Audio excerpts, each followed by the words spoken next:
रात्रीचे 11:30 वाजायला आले तेव्हा आकाश रेस्टॉरंटमधून घरी जायला निघाला होता. तो दार उघडून बाहेर निघणार एवढ्यात मालकांनी हाक मारली, "आकाश, निघालाच आहेस तर ही आजची शेवटची ऑर्डर डिलिव्हर करून जा. सिव्हिल कॉलनी, 4थी लेन, शेवटून दुसरा बंगला. उद्या हवं तर उशिरा ये." त्याला खरं तर जीवावरच आलं होतं, पण पत्ता त्याच्या जाण्या येण्याच्या रस्त्यातच येत असल्याने ऑर्डर पॅक करून तो निघाला. जायला ह्या लोकांना अर्ध्याच रात्री का पिझ्झा खावा वाटतो कोणास ठाऊक. ह्या नोकरीतून बाहेर पडावं म्हटलं तर दुसरीकडे जॉब मिळवायची ही बोंब. मालक तेवढा नीट आहे, नशीब. विचार करता करताच तो त्या कॉलनीत शिरला. हा भाग बराच शांत वाटत होता.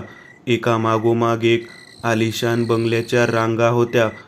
काहीमध्ये निजानीज झाली होती तर काहीमध्ये अजूनही मोठे दिवे जाग असल्याची ग्वाही देत होते. कुठे मंद प्रकाशमाळा लुकलुकत होत्या तर काहीमधून अजूनही हसण्या बोलण्याची हलकी कुजबूज कानी येत होती. कुठेही गडबड नाही, गोंगाट नाही, केवळ एक संथपणा. असलं आयुष्य कोणाला नको होतं. आकाशच्या चेहऱ्यावर त्याच्याही नकळत कडवट भाव उमटले. 4थी लेन ही शेवटचीच होती. शेवटून दुसऱ्या बंगल्यासमोर बाईक उभी करून तो आत शिरला. बेल वाजवली. एका तरुणीने दार उघडलं. त्याचे एक्सप्रेशन पाहून जरा गडबडली. "सॉरी, फार उशिराच ऑर्डर केली ना मी, पण काय करायचं, घरी एकटं असलं की सुचत नाही खायला काय करावं ते," ती एकदम बोलली. आकाश जरा वरमला आणि म्हणाला, "इट्स ओके मॅडम, आमचं कामच आहे ते.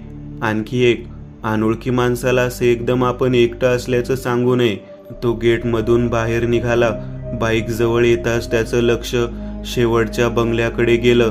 तो बंगला साऱ्यात निराळा दिसत होता. कुठल्याशा काळ्या सावलीखाली उभा असल्यासारखा. तो जसजसा त्या बंगल्याचं निरीक्षण करू लागला तसतसं त्याच्या आतून ती भावना उफाळून येऊ लागली की आपल्याला कोणीतरी बघतंय. तसं काही त्याला तिकडे जाऊन पाहण्याची जरुरी नव्हती. तो थेट बाईक घेऊन घरी निघून जाऊ शकत होता. पण काही वेळेस आपली बुद्धी अगदी दुसऱ्याच्या अधीन असल्यासारखी वागू लागते. जेव्हा आपल्या सहज वाटणाऱ्या कृती कुठल्या तरी बाह्य प्रभावाखाली जन्माला आल्या असतात. ही सुद्धा अशीच एक वेळ होती. इथूनच साऱ्याची सुरुवात असावी का, की फार पूर्वीच तो निवडला गेला होता. कोणी सांगावं, पण त्या रात्री तो तिकडे गेला खरा. जवळजवळ 12:30 वाजायला आलेले होते. एक चक्कर टाकून परत येऊ म्हणत तो बंगल्याच्या गेटजवळ गेला. गेट आत ढकललं तसं मोठ्याने झालेल्या कोई आवाजाने तो समजून गेला की बंगल्यात कुणीही राहत नाही. तो बंगल्याभोवती चक्कर टाकू लागला. बंगला फार जुना असावा. कधी काळी येथे बाग असावी. आता केवळ तिच्या खुणा तेवढ्या राहिल्या होत्या. कारंज्यामध्ये पाणी नव्हतं. बंगल्यावर धुळीचा थर साचून राहिला होता. मोबाईल टॉर्चच्या प्रकाशात दिसत होतं तेवढं तो पाहत होता. त्याला समोरची हॉलमध्ये उघडणारी खिडकी उघडी दिसली. त्यावर सफेद पडदा लावलेला होता आणि त्या पडद्याच्या पृष्ठभागावर अनेक लोकांच्या सावल्या पडलेल्या दिसल्या. ही खिडकी आधीपासून उघडी होती का? अर्थात आता कोण कशाला उघडेल? मग या सावल्या कोणाच्या आहेत? कोण आहे आत? त्याच्या हृदयाची धडधड वाढली. तो खिडकीच्या जवळ गेला आणि त्याने घाबरत पडदा बाजूला सारला. "ओ, तर ही भानगड आहे," तो स्वतःशीच म्हणाला. आतल्या मोठ्या हॉलमध्ये वेगवेगळ्या स्त्री पुरुषांचे 20-25 दगडी पुतळे उभे करून ठेवलेले होते. अगदी खरे वाटावे असे पुतळे. जणू एक रेष तासनतास घडवली असेल. जणू मानवी शरीरांना दगडाचा मुलामा दिलाय एवढी सुबक शिल्प. आता कुठलाच लाईट सुरू नसताना मागच्या बाजूने येणारा मंद प्रकाश कुठून येतोय हे मात्र आकाशच्या डोक्यात त्यावेळेला आलं नाही. तो भारावून जाऊन ते थंड पुतळे पाहत होता. ते अनेक वर्ष तसेच उभे असावेत कदाचित. त्यांच्यासाठी काळ गोठला होता. आकाशच्या टॉर्चच्या झोत मधोमध उभ्या असणाऱ्या शिल्पावरून गेला आणि तो जवळजवळ दचकलाच. त्या पुरुष शिल्पाचा चेहरा अपूर्ण होता. बाकी शरीर सुबक होतं. त्या अर्धवट चेहऱ्यावर असणारा तो एकच डोळा भेसूर वाटत होता. ओठांवर हास्य नव्हतं. तो चेहरा गंभीर वाटत होता आणि तेवढ्याच भीतीदायकही. केस मागे वळलेले होते. अंगावर सदरा आणि विजार होती. दोन्ही हात जरा समोर केलेले होते, जणू काहीतरी धरण्याच्या बेतात असावे. आता त्याच्या लक्षात आलं की तिथल्या एकही पुतळ्याचा चेहरा प्रसन्न नाही. जणू साऱ्यांनाच कुठल्या तरी दुःखाने पछाडले. मोठाच निपुण कलाकार असावा. काय एक एक भावना पकडल्या आहेत. विचार करता करताच त्याच्या टॉर्चचा झोत परत एकदा त्या अपूर्ण शिल्पावरून गेला आणि त्या पुतळ्याच्या डोळ्याची हालचाल झाली. आकाशचा एकदम मागे तोल गेला. सावरण्यासाठी त्याने खिडकीची लोखंडी गज हातात धरले. त्याला जरा खरचटलं, पण तो सावरून उभा राहिला.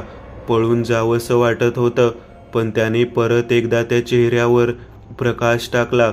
आता सारं सामान्य वाटत होतं. मग ती हालचाल, त्याच्या फोनवर आलेल्या कसल्याच्या नोटिफिकेशनच्या आवाजाने त्याचे लक्ष वेधले. मगाशी ऑर्डर डिलिव्हर केल्याने मुलीने त्याला 5 स्टार रेटिंग सोबतच भरघोस टीप दिली होती. त्याने टाईम चेक केला. जवळजवळ 1 वाजला होता. बापरे, एव्हाना आपण झोपलोही असतो. तो घाईघाईने तेथून बाहेर निघाला. भरधाव वेगाने बाईक चालवत घरी पोहोचला. त्या कॉलनीतून बाहेर आल्यावर कुठे त्याला मोकळं वाटलं, पण ही मोकळीक फारच अल्पावधीची ठरणार होती. त्यानंतर तो कायमचाच. या घटनेनंतर 1 आठवडा उलटून गेला. एका दुपारी परत त्याला त्याच ॲड्रेसवर ऑर्डर डिलिव्हर करायला मालकाने सांगितले. मी दुसऱ्या एरियामध्ये जातोय, ह्या संजयला पाठवा ना तिकडे. त्याने मालकाला रिक्वेस्ट केली.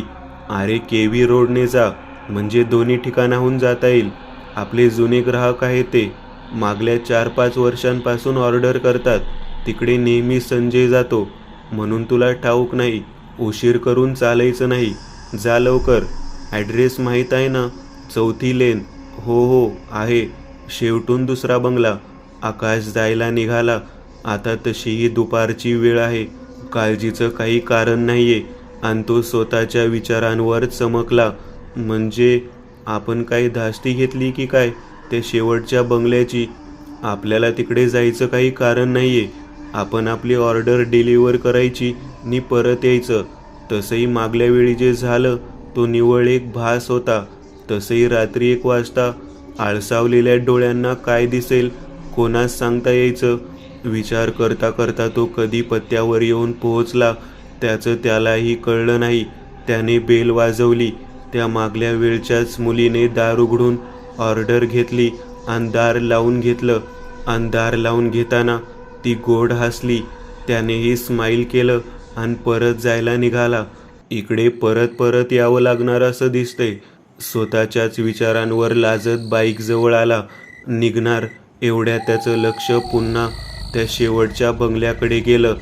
यावेळी मात्र तो भारल्यासारखा तिकडे चालत गेला. गेट उघडून आत शिरला. पायाखाली आलेल्या वाळलेल्या पानांच्या आवाजाने एकदम भानावर आला. तेव्हा तो त्या खिडकीसमोर उभा होता. काहीतरी घडतंय. मी इथे खेचल्यासारखा का आलो? त्याने विचार करतच समोरचा पडदा बाजूला केला आणि त्याला आणखी एक जबरदस्त धक्का बसला. समोरचं दृश्य मेंदूला झिंझिने आणणारं होतं. त्यातील काही पुतळ्यांची स्थिती बदलली होती. त्यांचे हात, पाय, माना, चेहरा अमानवीय कोनात वाकले होते. ती सारी शिल्पे भर दिवसा अंगावर काटा यावी एवढी भीतीदायक आणि विद्रूप दिसत होती. प्रत्येक चेहऱ्यावर आतोनात वेदना दाटून आली होती. जणू ते दुःख जगत होते. ह्याला अपवाद होता तो मधला अपूर्ण पुतळा. तो काल होता तसाच आजही उभा होता. त्यात कुठलाही बदल नव्हता, किंवा झाला असेलही तरी तो सूक्ष्म बदल आकाशच्या नजरेला टिपता आला नाही. आकाश स्तब्धच उभा होता. एकाएकी त्याच्या डोक्यात तो विचार आला, हे काहीतरी वेगळंच दिसतंय. हे त्या दिवशीचेच पुतळे आहेत एवढं नक्की. मग हा बदल कसा काय घडला? दगडाला असं वाकवता येणं शक्य आहे? मुळीच नाही. ह्याच्या तळाशी गेलं पाहिजे. हे आहे तरी काय? कुठून सुरू होतं, कुठून संपतं, शोध घ्यायला पाहिजे. तो तेथून बाहेर आला आणि आधीच्या बंगल्यात गेला. बेल वाजवली. त्या मुलीनेच दार उघडलं. आकाशच आधी बोलला, तो शेवटचा बंगला आहे. तिथे कोण राहतं? काही माहीत आहे का? किंवा त्याचे मालक वगैरे? तिथे कोणी राहत नाही. कधी कोणाला येता जातानाही पाहिलं नाही खरं तर. का? काही काम होतं का? ती तरुणी विचारू लागली. नाही, तसं काही विशेष नाही. सहजच वाटलं. तेवढा एकच बंगला पडीक वाटतोय म्हणून.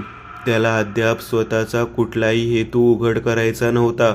हो, ते आहेच ना, पण अगदी काहीच माहीत नाहीये त्या इमारतीबद्दल. नथिंग. कधी तिकडे जाऊनही पाहिलं नाही. ती म्हणाली. बरोबर आहे. मी सहज क्युरिओसिटी म्हणून विचारलं. येतो मी, म्हणून आकाश निघून गेला. त्या तरुणीला त्याच्या बोलण्याचं आश्चर्य वाटलं असेल काहीतरी, म्हणून तिने तो विचार सोडून दिला. आकाश मात्र तो विचार सोडून देऊ शकला नाही. तो पिझ्झा डिलिव्हर करत होता. नवीन ऑर्डर्स घेण्यासाठी रेस्टॉरंटमध्ये येत होता, पण मनातील अस्वस्थता वाढतच चालली होती. त्याला त्या साऱ्यांचा विचार करायचा नव्हता, पण काहीतरी होतं जे त्याच्या विचारांना तिकडेच धावायला लावत होतं. आकाशला आठवलं की त्याचा एक मित्र क्षेत्रीय कार्यालयात नोकरीवर होता. बदली झाली नसेल तर त्याची मदत घेता येणार होती. काम होण्याची शक्यता तशी कमीच होती, पण प्रयत्न करायला काही हरकत नव्हती. शेवटी हो नाही करत त्याने फोन लावलाच. ख्याली खुशालीच्या गप्पा झाल्यावर आकाशने बंगल्याचा विषय काढलाच. अरे, काम होतं. होण्यासारखं असेल तर बघ जरा, आकाश त्याला म्हणाला. एका बंगल्याच्या मालकाचं नाव शोधायचंय. सध्याचा पत्ता, कॉन्टॅक्ट नंबर वगैरे मिळाला तर फारच उत्तम, आकाश म्हणाला. आज तर जमायचं नाही, पण तू पत्ता मेसेजवर पाठवून ठेव, म्हणजे मी 1-2 दिवसात कळवतो. अच्छा, मग ठेवतो, म्हणून मित्राने फोन कट केला. 1-2 दिवसांनी आकाशला मित्राचा फोन आला. हॅलो आकाश, त्या बंगल्याच्या सध्याच्या मालकाबद्दल काहीच माहिती मिळू शकली नाही, पण त्याला ज्या ह्या माणसाने बंगला विकला होता त्याचं नाव मात्र कळले. धनंजय उदगीरकर नावाच्या व्यक्तीने तो बंगला सध्याच्या मालकाला विकला होता. त्याचा फोन नंबर आणि पत्ता मिळालाय, पण फोन बंद येतोय. ते साहजिकच आहे म्हणा, कारण हा व्यवहार सुमारे 15 वर्ष आधी झालाय. त्याच्या पत्त्यावरही तो कितपत सापडेल याची काही शाश्वती नाही. तरी मी तुला नंबर आणि पत्त्याचे डिटेल्स सेंड करतो. ठीक आहे, थँक्यू सो मच, म्हणून आकाशने फोन ठेवला. त्याने पत्ता पाहिला. त्या शहरातीलच असला तरी दूर होता. तिकडे जाणे येण्याचा विचार केला तर सबंध दिवस जाणार होता. खरं तर आकाशला एवढी धावपळ करायची गरजच नव्हती, पण त्याच्या मनाला हा विचार शिवलाही नाही. त्याने जणू अगदी तळाशी जायचा चंग बांधला होता. नंतरच्या आठवड्यात तसा योग आलाही. रेस्टॉरंटच्या मालकांना 3-4 दिवस कुठल्याशा जवळच्या विवाह समारंभात जायचं होतं. मग ते 4 दिवस रेस्टॉरंट बंद ठेवणं आलंच. साहजिकच आकाशला सुट्ट्या मिळाल्या. तो आता अधिक उशीर करणार नव्हता. त्या दिवशी आकाश सकाळी 9:30च्या सुमारास बाईक घेऊन त्या पत्त्यावर निघाला. वाढत जाणारं ऊन, ट्रॅफिक, रस्त्यावरची वाहनांची गर्दी, त्याला कशाचंच काही वाटत नव्हतं. जणू तो स्वतःचा राहिलाच नव्हता. 12:30 वाजायला आले होते. शहरातील वसाहती संपत आल्या होत्या. गाडी कच्च्या रस्त्याला लागली होती. त्याची आशा सुटत चालली होती. अचानक त्याला पत्त्यात नमूद असलेल्या परिसराच्या नावाचा फलक दिसला. त्याला अर्धी लढाई जिंकल्यासारखं वाटलं. फक्त आता हा धनंजय भेटायला हवा. त्या परिसरात तुरळक इमारती होत्या. त्याच्या हातात जो पत्ता होता त्याप्रमाणे तो योग्य त्या जागेवर उभा होता. ते एक दुमजली घर होतं. सुस्थितीत दिसत होतं. नावाची पाटी वगैरे काहीही नव्हतं. आकाशने दारावर थाप मारली. काही प्रतिसाद मिळाला नाही. त्याने पुन्हा एकदा दार वाजवलं. यावेळी आतून कोणीतरी दार उघडत असल्याचा आवाज आला. काय आणि कसं बोलायचं याची तयारी तो पूर्वीच करून आला होता. दार उघडलं ते एका 65कडे झुकत असलेल्या गृहस्थांनी. कोण? मी ओळखलं नाही, ते चष्मा नीट करत म्हणाले. त्यांना फारसं कोणी भेटायला येत नसावं. नाही, आपण पूर्वी भेटलेलो नाही काका. आत येऊन परिचय देऊ का? आकाश अगदी शांत आवाजात बोलला होता, जेणेकरून त्यांना त्याच्यापासून कुठलीही असुरक्षा वाटू नये. ये म्हणत त्यांनी त्याला आत घेतलं. दरवाजा उघडाच ठेवला. त्यांनी तिथल्याच एका खुर्चीकडे बोट करत त्याला बसायला सांगितले. तेही बसले. काका, माझं नाव आकाश साळवी. मी एका बंगल्याच्या संदर्भात बोलायला आलोय. एवढं बोलत असतानाच आकाशने त्यांच्यातला बदल टिपला. ते गृहस्थ आता ताठ बसले होते. नजरेत एक तीक्ष्णता आली होती. पण आकाश बोलत राहिला. ॲक्च्युली माझ्या एका मित्राला तो बंगला विकत घ्यायचा होता, पण सध्याच्या मालकाचा काहीच पत्ता लागला नाही.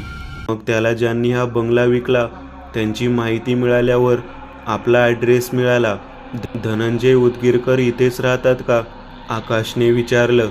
कुठला बंगला म्हणालात? त्या गृहस्थांनी प्रतिप्रश्न केला.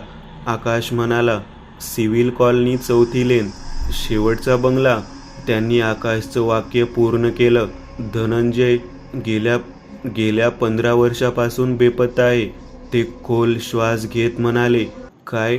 आकाश त्या वाक्याने उडालाच. हो, आणि तुम्ही त्या बंगल्याच्या नादी लागू नये असं मला वाटतं, ते म्हणाले.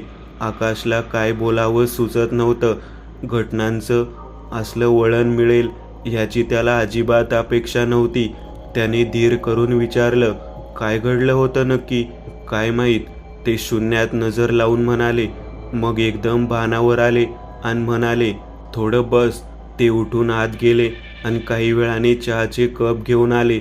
पुन्हा बसत म्हणाले, घे, माझं जेवण झालंय, तरी मला लागतो चहा मध्ये मध्ये. आता ऐक, तसंही लपवण्यात काही अर्थ नाही. तर तेव्हा मी नोकरीसाठी जर्मनीला होतो. धनंजय माझा सख्खा भाऊ, माझ्याहून बराच लहान. मी लग्न केलं नाही, पण त्याचा भरला संसार होता. तो इथे गव्हर्नमेंट कॉन्ट्रॅक्ट होता. सगळं सुरळीत सुरू होतं. त्याची बायको, मुलं गावी राहत होते. तो शहरात भाड्याने राहायचा. शनिवारी रविवारी सणावाराला गावी जायचा. पैसा साठला तसा त्याने तो बंगला घ्यायचा विचार केला आणि घेतलाही. 2-3 महिन्यांनी तो सर्वांना घेऊन तिकडे शिफ्ट होणार होता. पण एक व्यक्ती त्याच्यावर तो बंगला विकण्यासाठी दबाव टाकू लागला. अर्थात धनंजयने नकारच दिला, पण त्या माणसाने अगदी तगादाच लावला. ह्याने माझ्याशी कॉन्टॅक्ट केला. मी परदेशी, मला इथली काय खबर असणार? मी म्हणालो, तू बंगला सोडू नकोस. एवढी उठाठेव करत एकदाचं स्वतःचं घर झालंय. आता कशाला पुन्हा पुन्हा त्याच भानगडीत पडतोस? हवं तर पोलीस कंप्लेन कर. त्याने माझा सल्ला ऐकला आणि तिथंच सारं चुकलं. मला वाटलं मी त्याला तो बंगला विकण्याचा सल्ला देणंच शहाणपणाचं ठरलं असतं. त्यालाही ठाऊक नव्हतं, पण नंतर कळलं, ज्या माणसाची त्याने कंप्लेन केली तो साधासुद्धा माणूस नव्हता. तो तेव्हाचा प्रसिद्ध शिल्पकार होता, शिल्पराज प्रभू. ह्याच नावाने तो सगळीकडे वावरायचा. हे मी फक्त म्हणायला म्हटलं. तसं त्याला कुणी बघितलेलंच नव्हतं. तेव्हा काही आतासारखे इंटरनेट फोफावलं नव्हतं. तो धनंजयला निरोप पाठवायचा, तेही त्याच्या माणसांमार्फत. एक दिवस त्याने धनंजयला भेटायला बोलावलं आणि हा गेला. एकटाच गेला. परत आला तेव्हा डोक्यावर किरकोळ जखम होती. त्या भेटीत काय घडलं कुणास ठाऊक, ह्याने अचानक तो बंगला विकला. इथंच प्रकरण संपलं असतं तर ठीक होतं, पण शेवट आणखी वाईट व्हायचा होता. धनंजय गप्प राहू लागला. कामावर जाईनासा झाला. फोनवरही काही बोलायचं नाही, म्हणून त्याची बायको आणि मुलं इथं येऊन त्याच्यासोबत राहायला लागली. पण ह्याचं मन कशात अडकलं होतं काय माहीत, सतत त्या बंगल्याजवळ जाऊन उभा राही. ह्यातच 2 महिने निघून गेले. ऑफिसमधून नोटिसा यायला लागल्या. तेव्हा मात्र त्याच्या बायकोने मला कळवलं. मी सुट्ट्या टाकून इकडे आलो. त्याच्याशी बोलण्याचा प्रयत्न केला. खोदून विचारलं, तरीही काहीच बोलायचा नाही. एक दिवस रात्री आम्ही सारे झोपलो. दुसऱ्या सकाळी पाहिलं तर हा नव्हताच, म्हणजे कुठेच नव्हता. रात्रीतच कुठेतरी निघून गेला. सगळ्या चौकशा केल्या. पोलिसांसोबत मी वन फिरलो. सारं शहर जणू पालतं घातलं. पण हा कुठेच नव्हता. फक्त त्या बंगल्याची झडती राहिली होती. पोलिसांच्या मदतीने तीही घेतली. तिथे काही नव्हतं. त्या शिल्पकाराचं थोडं सामान होतं. दगडाच्या 2-3 प्रतिकृती होत्या. शिल्प घडवण्याची अवजार होती. काहीच हाती लागलं नाही. मी त्या माणसाला भेटण्याचा भरपूर प्रयत्न केला, पण त्याच्यामार्फत पोहोचणं म्हणजे अगदी अशक्यच होतं. एकतर त्याला कुणीही पाहिलेलं नव्हतं. त्या बंगल्यात तो त्याची नवनवीन शिल्प ठेवायचा. त्याची सारी प्रदर्शन, कार्यक्रम, साऱ्यांचं व्यवस्थापन त्याची माणसं करायची. ती माणसंही मोठी विचित्र, जणू या जगातली नाहीतच.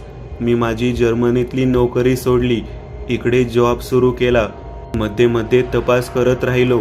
त्या शिल्पराजाबद्दल भरपूर शोधलं. तपासात माझ्या असं लक्षात आलं की हा माणूस एकदम खालच्या दर्जाचा कलाकार होता. त्याचं खरं नाव रंगनाथ प्रभू.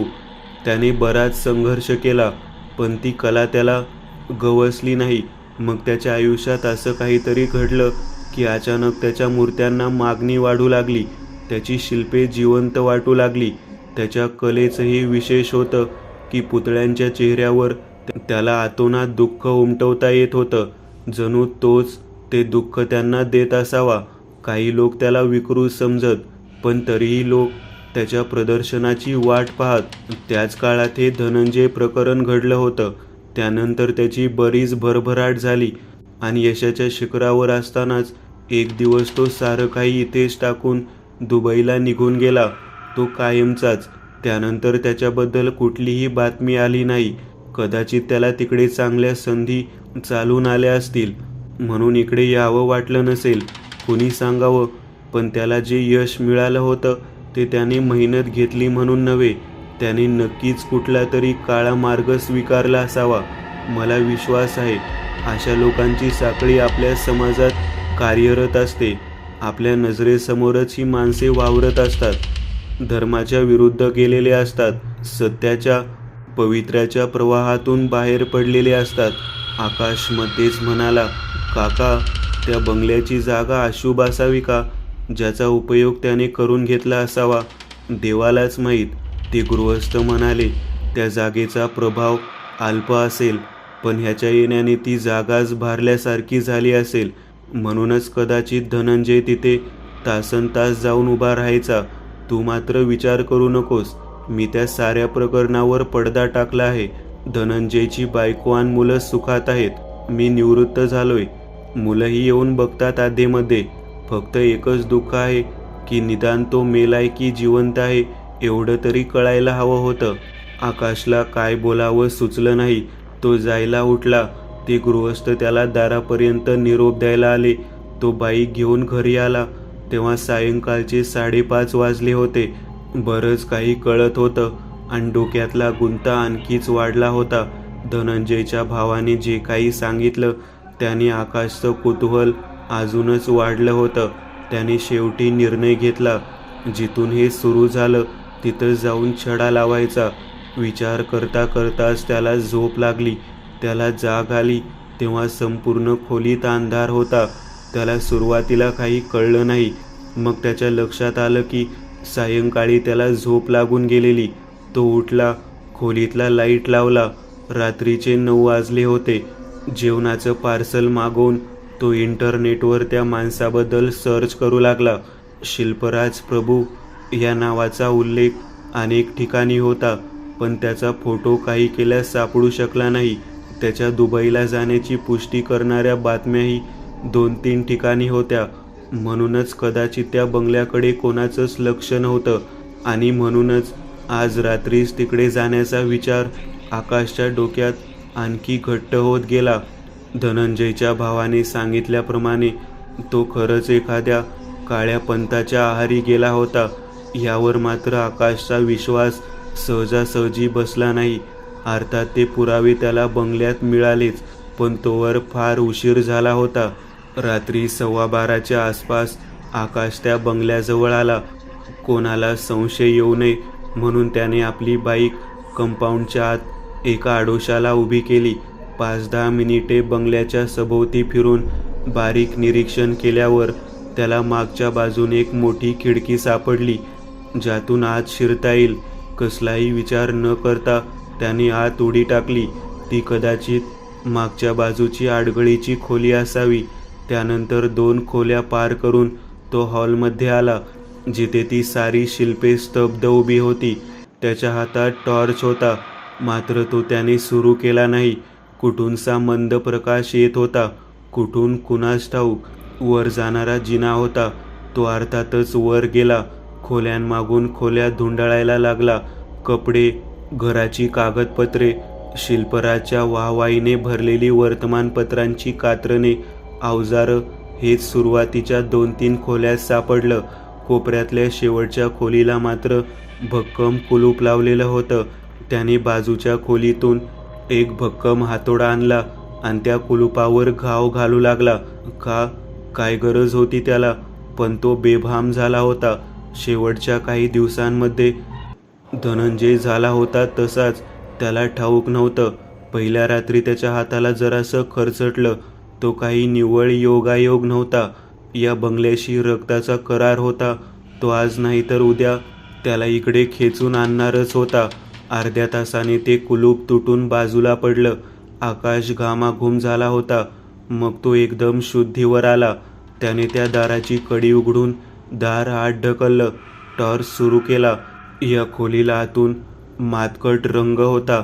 खोलीतली हवा दगडासारखी गार होती. भिंतीवर कसल्या कसल्या आकृत्या होत्या. खोलीत 2 कपाटं होती. त्यातलं पहिलं कपाट त्याने उघडलं. त्यात 1-2 डायऱ्या होत्या. त्या त्याने मधल्या टेबलवर ठेवल्या. त्याचं हृदय धडधडू लागलं. त्याने पहिली डायरी उघडली. पहिल्याच पानावर एक विचित्र आकृती काढलेली होती. कशाचाच बोध होत नव्हता. तरीही कळत होतं की हे काहीतरी खूप वाईट आहे, अशुभ आहे. पुढच्या काही पानांवर न समजणारे शब्द लिहिले होते. कठोर व्यंजनाच्या एका पाठोपाठ एक लिहिल्या गेलेल्या वर्णमाला होत्या. पुढे पुढे तर काळजाला पीळ पडतील अशा आकृत्या रेखाटल्या होत्या. ते सारं त्याला सहनच झालं नाही. त्याने डायरी बंद केली. दुसरं कपाट उघडलं आणि लगेच तसंच बंद केलं. त्याला ठेवलेले ते अवशेष मानवी डोळ्यांसाठी नव्हतेच. कदाचित हेच होतं रंगनाथ प्रभू, ते शिल्पराज. या प्रवासाचं रहस्य. टेबलावर आणखी एक डायरी ठेवलेली होती. ती त्याने उघडली. त्यात सलग असं काही लिहिलेलं नव्हतं, पण 1-2 पानं सोडून 3-4 ओळी लिहिलेल्या होत्या. आकाश ते वाचू लागला. दगड अमर आहे. माणसाच्या भावना म्हणजेच त्याचा आत्मा असतो. जर मी माणसाच्या भावना दगडात कैद केल्या तर त्याची आत्मा माझ्या कलेत कायम कैद होईल आणि मीही अमर होईन. कलाकार कधीही मरत नाही. तो त्याच्या कलेत कायम जिवंत असतो. कला अमर असते. लोक म्हणतात मी शिल्प घडवत नाही, माणसांना दगडात कैद करतो. अर्थातच ते खरंय. पुढची पानं कोरी होती.